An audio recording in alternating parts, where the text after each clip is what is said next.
Hello friends, मैं R K Singh. Welcome to my YouTube channel let's learn easy. देखिए, आज मैं इस पूरे सेशन पे डिपोजिशन राइटर के एक्सपेक्टेड कट ऑफ लेकर आया हूँ तथा इसका रिजल्ट कब तक आ सकता है, इस पूरे सेशन में मैं इसी पे बात करूँगा। तो दोस्तों, जैसा कि आप सभी जानते हैं कि डिपोजिशन राइटर की फाइनल रिजल्ट्स टोटल 1194 पोस्ट पर आनी है, जिसका इंटरव्यू पिछले महीने 3 जून से 7 जून के बीच हुआ था। इसके इंटरव्यू के लिए कुल 1602 कैंडिडेट्स को बुलाया गया था, जिसमें से कुछ कैंडिडेट्स एब्सेंट रहे तथा कुछ कैंडिडेट्स जिनका बायोमेट्रिक मिसमैच होने के कारण उनका इंटरव्यू नहीं हो सका है तथा उनको पेंडिंग में डाल दिया गया है।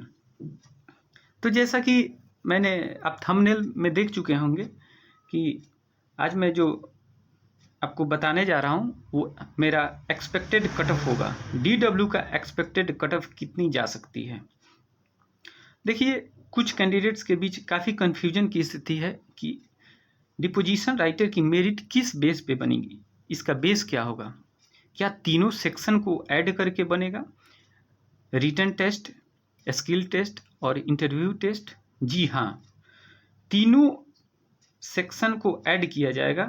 चूँकि आप पिछले 2016 में इसकी वैकेंसी आई थी, तो 2017 में एग्ज़ाम हुआ था और उसमें भी तीनों सेक्शन को ऐड करके ही फाइनल मेरिट लिस्ट तैयार की गई थी।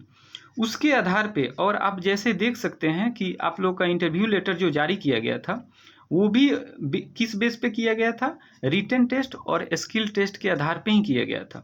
तो जब वही ऐड कर दिया गया, स्किल टेस्ट ऐड होगा ही आपका, तभी तीनों। तो अभी क्या अंतर है, पिछली बार 100 मार्क्स की थी, अभी 200 मार्क्स पे आप लोगों का फाइनल मेरिट लिस्ट तैयार होगा।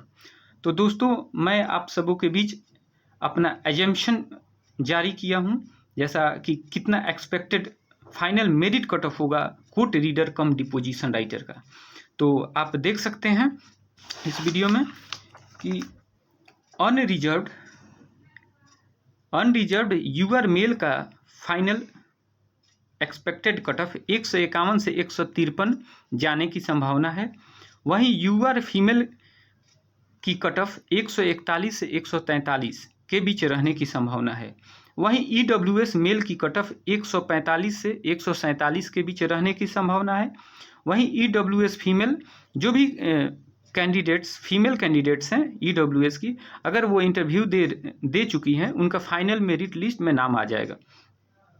तो आप देख सकते हैं बीसी मेल का कट ऑफ 146 से 148 जाने की संभावना है। वहीं बीसी फीमेल, जो भी बीसी फीमेल की कैंडिडेट्स हैं, अगर वो इंटरव्यू में अपीयर हुई हैं, उनका फाइनल मेरिट लिस्ट में नाम आ जाना है। ईबीसी मेल का कट ऑफ 138 से 141 के बीच रहने की संभावना है। वहीं ईबीसी फीमेल का कट ऑफ 138 से 140 रहने की संभावना है। ऐसा क्यों है? क्योंकि आप देख सकते हैं कि कहीं भी हमने फीमेल का कट ऑफ नहीं जारी किया है, लेकिन ईबीसी फीमेल का कट ऑफ 138 से 140 इस वजह से जारी, चूँकि जो रिटन टेस्ट और स्किल टेस्ट का जो कट ऑफ तैयार किया गया था, उसमें सबसे ज़्यादा यूआर से भी अधिक कट ऑफ ईबीसी फीमेल का दिया गया है। इस वजह से ईबीसी फीमेल का कट ऑफ 138 से 140 के बीच रहने की संभावना है। वहीं आप एससी की ले लो तो शेड्यूल कास्ट की मेल की कट ऑफ 120 से 121 मार्क्स रहने की संभावना है। वहीं एससी फीमेल का कट ऑफ, जो भी फीमेल कैंडिडेट्स हैं एससी कैटेगरी के, उनका फाइनल सिलेक्शन हो जाना है। अब एसटी कैटेगरी, एसटी मेल का कट ऑफ और एसटी फीमेल का कट ऑफ, जो भी कैंडिडेट्स एसटी से बिलोंग्स करते हैं, चाहे वो मेल हो या फीमेल हो, उनका अगर वो इंटरव्यू में अपीयर हुए हैं, उनका फाइनल सिलेक्शन हो जाना है। वहीं आप देख सकते हैं कि फीमेल ऑफ बैकवर्ड क्लास, इसकी वैकेंसी 36 है। इसमें क्या है कि जो भी फीमेल ऑफ बैकवर्ड क्लास की हैं महिलाएं, उनका अगर वो इंटरव्यू दे चुकी हैं तो उनका फाइनल सिलेक्शन हो जाना है। चूँकि क्या है ना कि बिहार में 35% के अलावा 3% extra female of backward class को दिया जाता है और इसकी टोटल वैकेंसी 36 है आउट ऑफ 1194 में से। तो जो भी महिलाएं होंगी कैटेगरी में, आप कैटेगरी में यूँ कह सकते हो ना कि किसी भी कैटेगरी की महिलाएं ईबीसी और यूआर को छोड़कर जो भी कैटेगरी में महिलाएं हैं वो सेफ जोन में है, उनका फाइनल सिलेक्शन हो जाना है, उनको कोई टेंशन लेने की आवश्यकता नहीं है। तो दोस्तों जैसा कि ये मेरा एक्सपेक्टेशन रहा, कट ऑफ हमने जारी किया तो इतना ही कट ऑफ रहने की संभावना है, इसी के आसपास कट ऑफ जाएगा। तो आप लोग चिंतित ना हों, आप लोगों का रिजल्ट हमने अपने सोर्स के माध्यम से पता किया है, काफ़ी जल्द रिजल्ट्स आप लोग का पब्लिश कर दिया जाएगा, क्योंकि जो कोर्ट केस हो गया था इस बीच, और उनका जल्द ही समाधान 2 सप्ताह का टाइम दिया गया है, जल्द ही उनका समाधान कर लेगी कन्वेनर कमेटी, और मुझे लगता है कि 10 दिनों के बाद रिजल्ट जारी कर दिया गया था। इस बीच मैं आप लोगों को एक बात बताना चाहता हूँ कि कल परसों मैं और मेरा एक मित्र थे, वो हम दोनों Patna civil court convener committee जो रुपेश देव सर का ऑफिस है वहाँ हमने पता किया था कि रिजल्ट्स में सर देरी क्यों हो रही है। तो उन्होंने बताया, क्लर्क अंदर में पता किया, न्यायिक विभाग में जो वहाँ एक क्लर्क थे, उन्होंने बताया कि हम लोग को ऊपर से ऑर्डर नहीं है, जब तक ऑर्डर नहीं आता हम कुछ नहीं बता सकते कि रिजल्ट्स कब पब्लिश किया जाएगा। तो दोस्तों मैं आपको बता दूं, जो भी लोग बताते हैं कि रिजल्ट्स अभी आएगा, कितने पोस्ट पे रिजल्ट आएगा, ये बेबुनियादी बताते हैं, किसी को कुछ पता नहीं है, क्योंकि ये काफ़ी चीज़ें कॉन्फिडेंशियल रखी जाती हैं। तो इस पे भरोसा ना करें। एक अपना आप लोगों को काफ़ी ज़्यादा एक्सपीरियंस होगा, इतने सारे पेपर दिए हैं, काफ़ी समय से वेट कर रहे हैं कि फाइनल मेरिट लिस्ट में हमारा नाम आ जाए। तो मैं जहाँ तक आपको बताना चाहता हूँ, जो भी कैंडिडेट्स जिनका टाइपिंग स्किल अच्छा गया है और रिटेन में मार्क्स ठीक हैं, इंटरव्यू ठीक ठाक गया है, उनका फाइनल सिलेक्शन हो जाना है, वो निश्चिंत रहे। तो दोस्तों मैं एक चीज़ और आपको बताना चाहता हूँ कि इसका कट ऑफ जो है, मैं आपको बेस बताना चाहता हूँ कि 151 से 153 क्यों हमने रखा है। क्योंकि आप देख सकते हैं रिटेन टेस्ट 90 मार्क्स का था, वही स्किल टेस्ट में एक था हिंदी और एक था इंग्लिश, तो ये भी 50 मार्क्स का था और हिंदी भी 50 मार्क्स का था।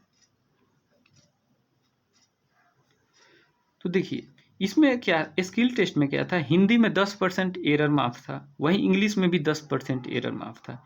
इट मीन्स आप ये कह सकते हो ना कि 50 का 90% मार्क्स, तो 50 का 90% मार्क्स 45 मार्क्स होता है, और इंग्लिश में भी 50 का 90% मार्क्स 45 मार्क्स होता है। अब टोटल यूँ कह लो कि 45 ये 90 मार्क्स कोई भी अगर कैंडिडेट्स उसका मिनिमम मार्क्स स्किल टेस्ट में 90 मार्क्स वो ऑब्टेन किया है।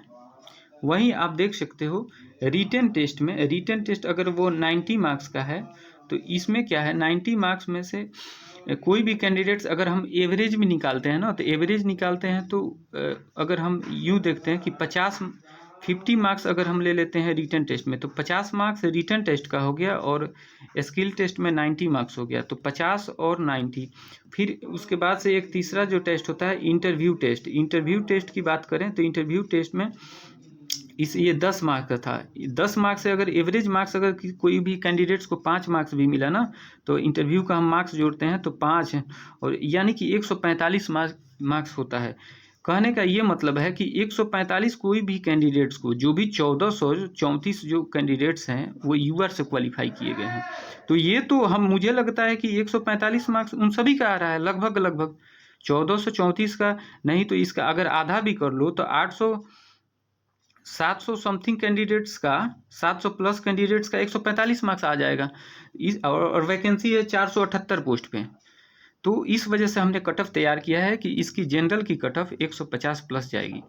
तो दोस्तों ये मेरा एजम्पशन था, यह कट ऑफ इसी के आसपास रहने की संभावना है, और हमारे अपने एक मित्र थे उन्हीं से हमने पता किया है, लगभग आपकी 1001 पोस्ट मतलब इतना ही पोस्ट पे रिजल्ट्स आने वाले हैं, रिजल्ट्स जारी किया जाएगा। ये हमने अपने सोर्स के माध्यम से पता किया है, चूँकि काफ़ी अनुभवी हैं और वो पहले भी उन्होंने कहा था कि अभी रिजल्ट्स नहीं आएगा और मैं उन पे विश्वास करता हूँ, तो उन्होंने बोला कि 1001 पोस्ट पे रिजल्ट्स आने। चूँकि क्या है कि इसमें कुछ ऐसी वैकेंसी है ना कि वो खाली जाएंगी, जैसे कि एससी की हम बात करते हैं, जैसे एससी की ले लो आप, एससी में 191 वैकेंसी है एससी में, और इसमें स्टूडेंट है 107 एससी कैटेगरी के, तो इसमें से तो बहुत सारे मैक्सिमम सीटें खाली ही चली जाएंगी क्योंकि स्टूडेंट ही नहीं है इसमें। वही तो दोस्तों, अगर आपको वीडियो अच्छी लगे तो प्लीज़ मेरे चैनल को लाइक, सब्सक्राइब एंड शेयर ज़रूर करें। थैंक यू दोस्तों।